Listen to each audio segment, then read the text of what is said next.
Good afternoon, innocent friends. I'm Father Julian Borda, and today I have the great joy of sharing with you another one of God's disciples through the ages.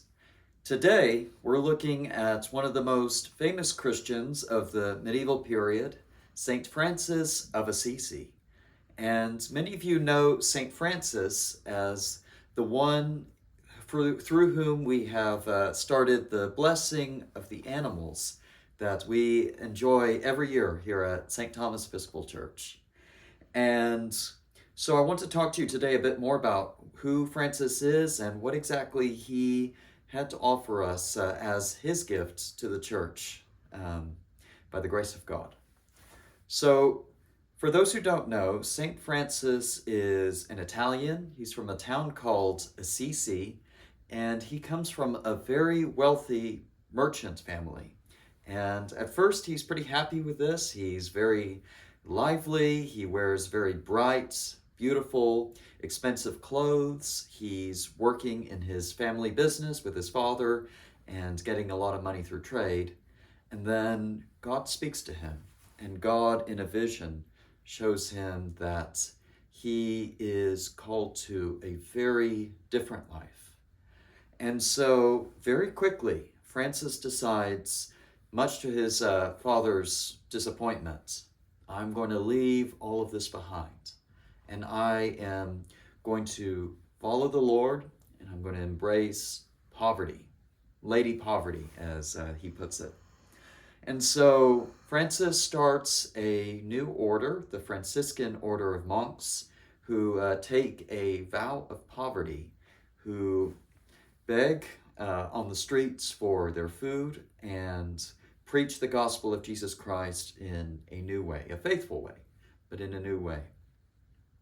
And so Francis has as sort of a guiding principle of his this knowledge that Jesus Christ is incarnate, that Jesus Christ, who is the Son of God, is a human being, and he shares that nature with us of being human.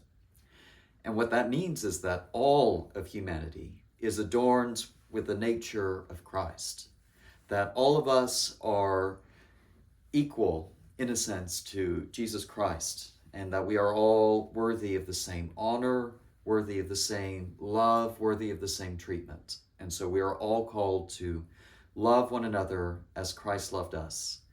And so that extends for Francis not only to each other, to the poor, to those who are ignored, to all of those whom the church and most of the world treats as invisible, but also, in fact, to all of creation.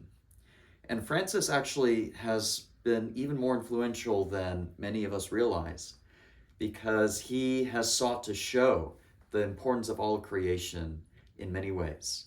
One of them was actually through introducing what we know now as nativity scenes.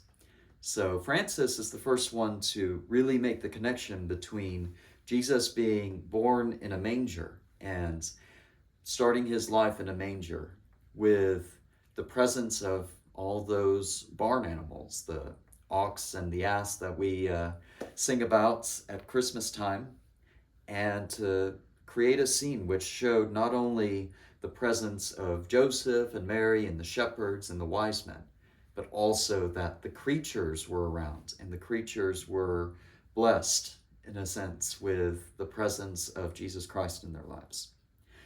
And so Francis, I should say, is known now as the patron saint of ecology, and someone who reminds the church of our need to care for all of creation, to remember that God created all of the world and he saw it and it was good.